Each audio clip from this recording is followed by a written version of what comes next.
Halo semua, selamat datang kembali di My Chris Channel. Hari ini kita akan melanjutkan pembahasan alur cerita The Lone SSS Class Summoner Chapter 10. Untuk kalian yang belum menonton chapter sebelumnya, Mimin sarankan untuk menonton terlebih dahulu agar tidak ketinggalan dengan alur ceritanya. Oke, tak perlu berlama-lama lagi, kita langsung ke videonya. Di awal cerita terlihat 4 orang dari sebuah tim, dan salah satu tim orang yang berambut kuning berkata, "Ada penjaga gua, bos lantai kedua," dengan nada yang keras.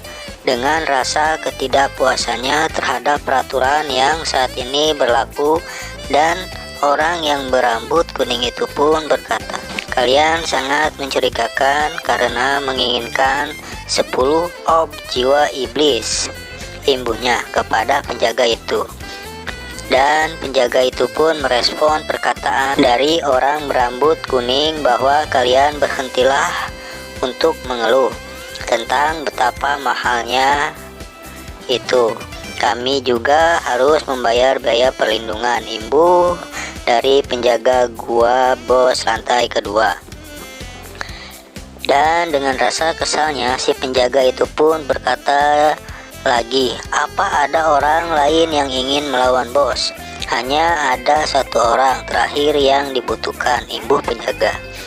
Beralih ke kerumunan banyak orang, muncul satu orang yang keluar sambil berkata, Aku ingin melawan bos." Dan ternyata seorang yang ingin melawan bos itu adalah Jangje, MC overpower kita. Dan tak lama kemudian Jangje pun telah sampai di depan penjaga gua. Di sini Jangje menjelaskan bahwa aku baru saja memasuki domain sihir kemarin. Jadi aku tidak punya ob jiwa iblis. Bisakah aku menebusnya dengan emas batangan? Ungkap Jangje. Di sini pun penjaga merasa kebingungan dan berkata, "Apa? Dengan 10 emas batangan?" Terlihat muka penjaga penuh dengan rasa kebingungan.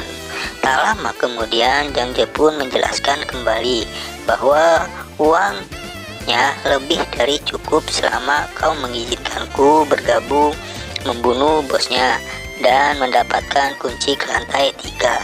Aku akan memberimu emas batangan, tidak akan menjadi masalah kan? Jangje pun berkata. Dan setelah Jangje menjelaskan semua maksudnya, si penjaga itu pun langsung merangkul Jangje sambil berkata dengan nada mengancam, "Adik kecil, sebaiknya ini bukan tipuan. Dan jika saatnya tiba dan kau tidak bisa memberi kami emas batangannya, konsekuensinya tidak akan terbayangkan," imbuh si penjaga. Dan Jangje pun langsung menjawab dari perkataan si penjaga, "Kakak, aku tidak akan berani," imbuh Jangje dengan nada ketakutan. Setelah beberapa waktu yang lama dalam proses negosiasi antara Jangje dan si penjaga, kesepakatan pun berhasil. Sekarang Jangje bisa masuk untuk melawan bos lantai kedua. Dan kita kembali lagi ke Jangje dan si penjaga dengan timnya untuk pergi masuk melawan bos lantai kedua. Di sini si penjaga berkata, "Ayo, biar kakak tunjukkan bos lantai kedua." Katak menelan langit, imbuh si penjaga. Dan Jangje pun langsung berkata, "Baiklah, terima kasih kakak." Sambil berjalan masuk ke gua, tetapi di sini Jangje merencanakan sesuatu di dalam pikirannya. Dan Jangje pun berkata sambil tertawa kecil, "Hehehe, tunggu saja," imbuh Jangje. Setelah berjalan dengan waktu yang lama, terlihatlah cahaya di depan yang menunjukkan akhir dari ujung terowongan tersebut. Tetapi di ujung jalan terlihat ada sesosok orang yang sedang menunggu. Usut punya usut, orang itu ternyata kapten dari si penjaga gua. Dan tak lama si penjaga gua itu berkata, "Kapten, semuanya sudah ada di sini. Kita bisa menghadapi monster itu sekarang, imbuh si penjaga. Dan kapten itu pun menoleh sambil mengiyakan perkataan si penjaga. Di sini Mimin memberitahukan bahwa nama dari si kapten adalah Money Making Superman dan evolusinya atau kekuatannya adalah pegulat berpengalaman. Oke, kita kembali lagi ke pembahasan. Beralih lagi ke anggota Kapten Money yang akan bergegas pergi ke tempat pos lantai kedua. Di sini Jang Je bergumam bahwa dari yang Jang Je ingat, evaluasi dari Liu Yuying adalah pendekar pedang berpengalaman. Dan sepertinya siapapun dengan tercantum nama berpengalaman dalam sebuah evaluasi bahwa mereka tidak mungkin lemah. Kembali lagi ke si penjaga di sini menjelaskan peraturan bahwa kalian sebaiknya tetap berdekatan, dan di saat kapten melawan monster, kalian segera pindahlah ke samping, ungkap si penjaga sambil menoleh ke semua orang. Dan tak butuh waktu lama, tim yang dibawa oleh Kapten Money sudah sampai di tempat bos lantai kedua. Di sini salah satu orang berkata dengan nada tercengang dan kaget bahwa ada gua di sisi terowongan ini. Dan terlihat Jang Je melihat ke arah depan.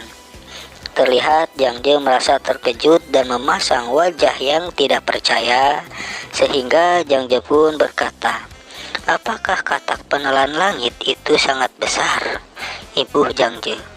Di saat Jang Je terkejut dengan seberapa besarnya katak penelan langit, sang kapten pun berkata, "Menjauhlah dariku, aku akan mulai bertarung," sambil membuka jubahnya. Dan tak butuh lama, sang kapten berkata, di sini sang kapten pun langsung melesat menuju bos katak penelan langit dengan mengalirkan aura ke telapak tangannya.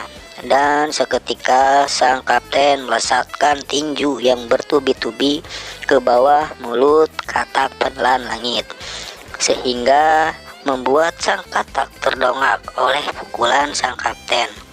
Dan beralih kepada tim Kapten Money, salah satu timnya berkata dengan nada sekali serangan, HP katak penelan langit turun sampai sepertiga. Dan dilanjutkan oleh si penjaga juga berkata, "Benar-benar kuat." Di sini semua orang terlihat memasang wajah kaget dan tercengang. Beralih ke pertarungan antara kapten dan bos katak.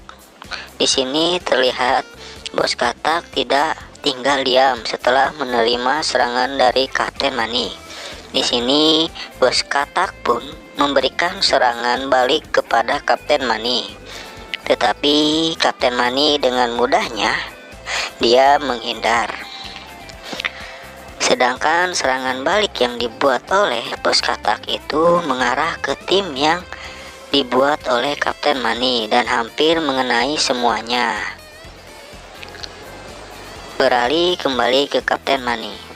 Setelah menghindar tak butuh waktu lama, Kapten Money pun langsung menyerang kembali dengan melancarkan pukulan yang bertubi-tubi ke kepala bos katak, sehingga membuat HP bos katak berkurang, hanya tersisa dari setengah HP-nya. Di sini pun Jang Je akan melancarkan rencananya yang akan menyerang bos katak dengan serangan fatal apabila ada kesempatan yang bagus. Dan kembali lagi ke Kapten Money yang akan melancarkan serangannya dengan diselimuti aura membunuh yang sangat kuat, sampai Kapten Money berkata, "Matilah."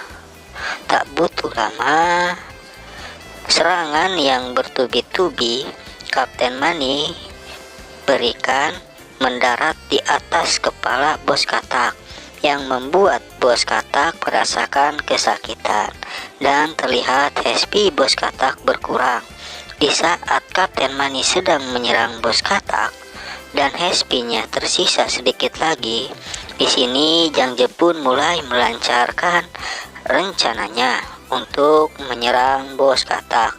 Dengan cepat Jang Je melesatkan anak panahnya sambil berteriak, "Sekarang waktunya." Beralih ke Kapten Mani. Selagi Kapten Mani memukuli bos katak secara bertubi-tubi, terdapat anak panah yang menancap di mata bos katak, sehingga membuat Kapten Mani menghentikan pukulannya seketika. Dikarenakan Kapten Mani kaget ada satu anak panah yang menancap di mata bos katak. Dan tak butuh waktu lama, bos katak pun merasa kesakitan, sehingga membuat bos katak meraung sangat keras. Dan bos katak pun terlihat sangat marah sambil menerjang untuk menyerang ke arah Jang Je dan tim Kapten Mani. Di sini pun terlihat sang penjaga merasa ketakutan akan kemarahan bos katak. Si penjaga pun berkata dengan marah, "Brengsek, bukankah aku sudah memberitahukanmu untuk menjauh dengan patuh?" Imbuh si penjaga ke Jang Je. Dan satu orang yang bersama si penjaga gua pun berkata dengan nada ketakutan, "Jangan biarkan dia membunuh bos katak. Jika tidak, item hadiah akan menjadi miliknya." Imbuh seseorang itu. Setelah Jang Je menyerang bos katak, sekarang Jang Je lagi dikejar-kejar oleh bos katak. Di sini bos katak pun terlihat sangat marah di saat mengejar Jang Je, seakan-akan memakan Jang Je. Beralih ke Kapten Mani. Setelah diganggu oleh Jang Je, Kapten Mani pun sangat kesal dan Kapten Mani tidak akan memperdulikannya, sehingga Kapten Mani berkata, "Jangan ada yang mengganggu. Lihat saja katak penelan langit membakarnya sampai mati." Berakhirlah alur cerita The Lone SS Class Summoner part 10 di saat Jang Je dikejar oleh bos katak. Setelah terlihat di sini Jang Je dikejar-kejar oleh bos katak, lahirlah alur cerita The Lone SSS Class Summoner.